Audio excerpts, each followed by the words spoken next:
안녕하세요 여러분. 오늘 하루도 회복하시고 새롭게 하시는 주님의 은혜를 경험하는 여러분 되기를 축복합니다. 오늘 본문은 사무엘상 11장입니다. 암몬 사람 나하스가 올라와서 길르앗 야베스에 맞서 진침해 야베스 모든 사람들이 나하스에게 이르되 우리와 언약하자. 그리하면 우리가 너를 섬기리라 하니 암몬 사람 나하스가 그들에게 이르되 내가 너희 오른 눈을 다 빼야 너희와 언약하리라. 내가 온 이스라엘을 이같이 모욕하리라. 야베스 장로들이 그에게 이르되 우리에게 이랫동안 말미를 주어 우리가 이스라엘 온 지역에 전령들을 보내게 하라. 만일 우리를 구원할 자가 없으면 내게 나아가리라 하니라. 이에 전령들이 사울이 사는 기브아에 이르러 이 말을 백성에게 전하매 모든 백성이 소리를 높여 울더니 마침 사울이 밭에서 소를 몰고 오다가 이르되 백성이 무슨 일로 우느냐 하니 그들이 야베스 사람의 말을 전하니라. 사울이 이 말을 들을 때 하나님의 영에게 크게 감동되매 그의 노가 크게 일어나 한결이의 소를 잡아 각을 뜨고 전령들의 손으로 그것을 이스라엘 모든 지역에 두루 보내어 이르되 누구든지 나와서 사울과 사무엘을 따르지 아니하면 그의 소들도 이와 같이 하리라 하였더니 여호와의 두려움이 백성에게 임하매 그들이 한 사람같이 나온지라. 사울이 베색에서 그들의 수를 세어보니 이스라엘 자손이 30만 명이 유다 사람이 3만 명이더라. 무리가 와 있는 전령들에게 이르되 너희는 길르앗 야베스 사람에게 이같이 이르기를 내일 해가 더울 때에 너희가 구원을 받으리라 하라. 전령들이 돌아가서 야베스 사람들에게 전하매 그들이 기뻐하니라. 야베스 사람들이 이르되 우리가 내일 너희에게 나아가리니 너희 생각에 좋을 대로 우리에게 다 행하라 하니라.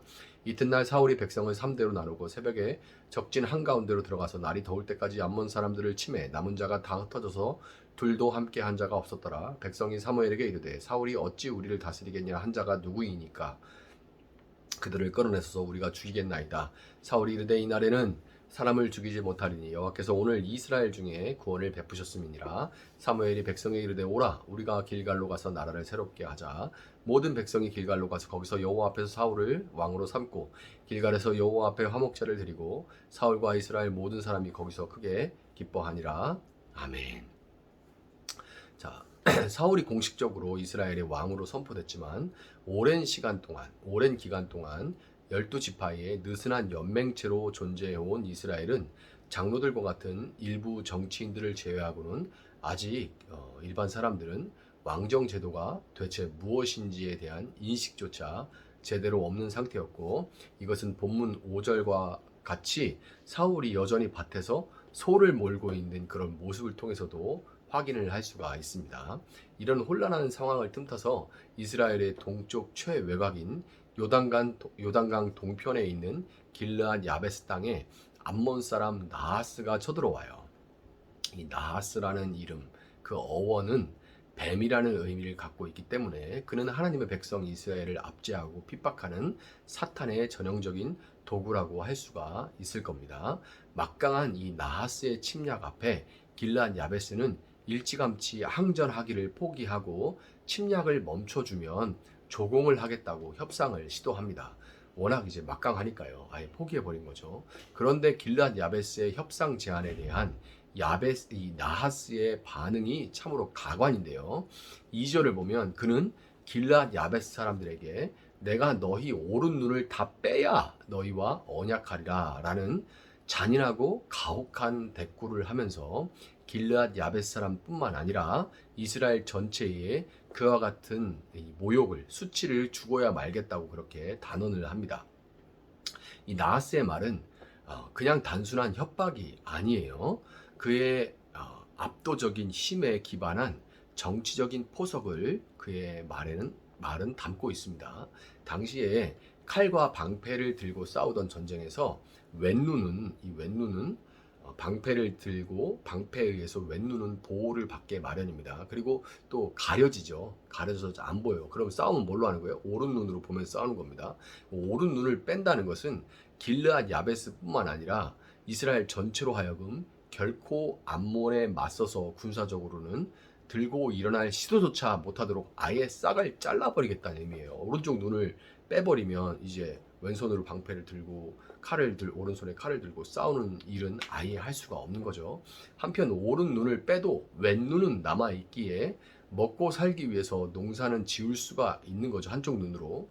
이스라엘이 왼쪽 눈만으로 겨우겨우 농사를 지어 놓으면 수확하는 족족 암몬에게 조공으로 다 바쳐야만 하는 겁니다.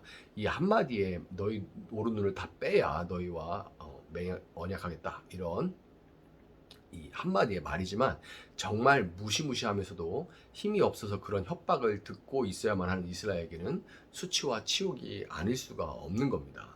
나하스의 말을 들은 길르앗 야베스의 장로들은 그에게 이스라엘 온 지역에 전령들을 보내서 그들을 구원할 자를 찾을 수 있도록 일주일의 말미를 달라고 요청을 합니다.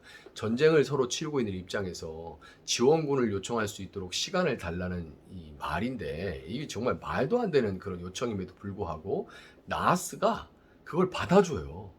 그래? 일주일 줄게. 한번 해봐. 한마디로 이게 전령을 보낸다고 누가 너희를 구하러 오겠냐. 지금 너희가 나한테 내가 쳐들어왔는데 감히 내 힘 앞에 너희들 12지파 중에 누가 감히 대설 수 있겠냐. 누가 너희를 구하러 오겠냐. 니값 것들이 내 앞에서 뭘 할 수 있겠냐 하는 그런 오만방자한 태도죠. 그런 태도를 눈앞에서 정말 그런 요청을 한 것도 너무나 수치스러운 일인데, 그걸 또 받아가지고 그래 하려면 해봐 하는 그런 모습을 봐야 하는 게 참 길르앗 야베스 백성들에게는 더할 수 없는 수치 중에 수치가 아닐 수 없는 겁니다. 이스라엘 각 지파로 전령을 보낸 야베스 백성들의 심정이 얼마나 타들어왔겠어요. 일주일 동안 아무도 그들의 호소에 반응하지 않는다면 꼼짝없이 생눈을 뽑혀야 하는 그런 처지인 겁니다. 그들이 너희에게 나가겠노라, 일주일 후에 아무도 없으면 너희에게 나가겠노라 이렇게 얘기를 하죠. 너희에게 나가겠다는 말이 뭐예요? 오른 눈을 적출당하러 가겠다 이런 의미인 거예요. 그런데 전령들이 사울이 사는 베냐민 땅 기브아에 이르렀을 때 그 소식을 전해 들은 사울은 하나님의 영에 감동돼서 크게 분노하게 됩니다. 원문을 그대로 번역하면 하나님이 사울의 마음에 의로운 분노, 의분을 밀어 넣어 주신 거예요. 그의 마음에 분노하도록. 떨치고 일어난 사울은 밭을 갈던 한 결이 한 쌍에 소를 잡아서 토막을 낸 다음에 전령들의 손에 그것을 들려서 이스라엘 온 지역에 두루 보내게 하면서 누구든지 나와서 사울과 사무엘을 따르지 아니하면 그의 소들도 이렇게 토막을 다 쳐버리겠다 하는 말을 전하게 했습니다. 아직 왕정 체제가 갖춰진 것도 아니고 비록 사무엘이 미스바에 모인 이스라엘 백성들에게 사울을 왕으로 선포하긴 했지만 지금처럼 이렇게 미디어가 뉴스가 발달하지도 않은 때에 아직은 이스라엘 땅 전체에 사울의 인지도가 굉장히 낮은 상태였기 때문에 이런 방법은 자칫 그냥 소고기 선물 받고 나서 그런데 이 소고기는 누가 보낸 거래? 사울이 누구야? 이러고 그냥 말아버릴 수도 있는 그런 일이 될 수 있어요. 그런데 전령을 통해서 각을 뜬 그 소를 받은 각 지파에게 여호와의 두려움이 임하고 그들은 사울의 부름에 그들의 마음에도 하나님의 그 두려움이 밀어 넣어진 거죠. 그들은 사울의 부름에 응답하여 한달음에 배색으로 모여들었습니다. 하나님이 부으신 두려움과 부담감이 얼마나 컸는지 모여든 군사의 수는 정말 역대급이에요. 사사기를 통틀어서도 이렇게 많은 인원이 모인 적이 없습니다. 자그만치 이스라엘과 유다 땅에서 33만 명에 이르렀고 사울은 그들을 세 부대로 11만 명씩 나눴겠죠. 세 부대로 나눠서 새벽에 일찍이 오만함으로 방심하고 있던 암몬을 쳐서 그들을 박살내기에 이르렀습니다. 이 승리로 인해서 사울의 이름은 온 이스라엘 땅에 알려지게 됐고 이제 그는 모든 백성들의 지지를 받는 가운데 길갈에서 본격적으로 왕으로서의 통치를 시작할 수 있었습니다. 그런데 여러분, 오늘 본문은 온통 사울의 치적으로 덮여 있는 것 같지만 사실 사울을 감동하신 분도 온 이스라엘에 두려움을 심어주신 분도 그리고 사울을 반대했던 자를 죽이자는 사람들의 말에 반대해서 그들을 살리도록 하셨던 분도 모두 하나님입니다. 비록 사람들이 하나님을 거절하고 그들의 왕을 세우려고 했음에도 불구하고 하나님은 이스라엘의 진정한 왕으로서 사울을 통해서라도 당신의 백성들을 원수의 손에서 건지셨던 겁니다. 하나님은 당신의 나라와 백성들을 위해 사울이 오늘 본문인 11장의 모습으로 계속해서 남아있기를 원하셨지만 승리와 사람들의 떠받들어주는 이 떠받듦을 경험한 사울은 오늘의 승리를 기점으로 교만함에 빠져들게 되고 결국 그로 인해서 몰락하게 됩니다. 하나님이 사울을 무너뜨리신 것이 아니라 그분은 사울에게 기름 부으시고 그를 도우려고 하셨지만 하나님을 왕으로 인정하고 그분의 뜻을 따르는 하나님이 택하신 왕이 아니라 인간적인 실력과 자질로 인해 사람에게 택함을 받은 사울은 성공으로 인해 자기 자신을 높이다가 결국 스스로 몰락의 길로 가게 되었던 거예요.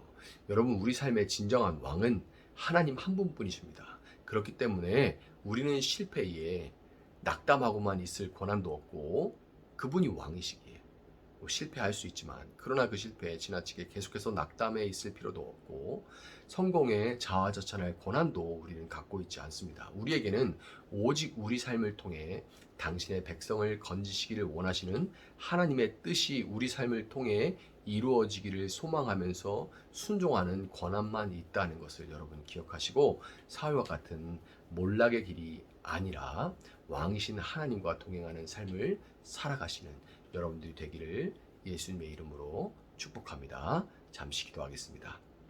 사랑하시는 하나님, 감사합니다. 성경이 계속해서 사울을 긍정적으로, 사울의 치적을 이렇게 기록하고 있음에도 불구하고, 그러나 그 이야기를 읽어나가는 저희들의 마음 가운데는 인간적인 모든 조건을 가진 사울은 결국 교만함으로 실패할 수밖에 없구나. 그러나 하나님 마음에 합한 자만이, 하나님을 왕으로 인정하고 내 삶을 하나님께 맡기는 자만이 결국에는 온전한 승리하는 길로 걸어갈 수 있다는 것을 우리가 알 수 있게 해주신 참으로 감사합니다. 하나님, 우리 삶이 크게 낙담할 필요도, 크게 교만할 이유도 없고, 하나님이 우리 삶을 다스리심을 고백하며 하나님의 뜻에 합당하게 살아가면서 우리 삶을 통해 하나님 백성을 건지시길 원하는 하나님의 뜻이 이루어지기를 순종하는 저희들의 삶이 될 수 있게 하여 주시기를 원합니다. 그래서 참으로 우리 삶이 하나님 앞에 의미 있는 그런 삶이 되어질 수 있도록 하나님 함께하여 주시옵소서. 감사하며 예수님의 이름으로 기도합니다. 아멘. 오늘 주신 말씀 붙들고 계속해서 기도합니다.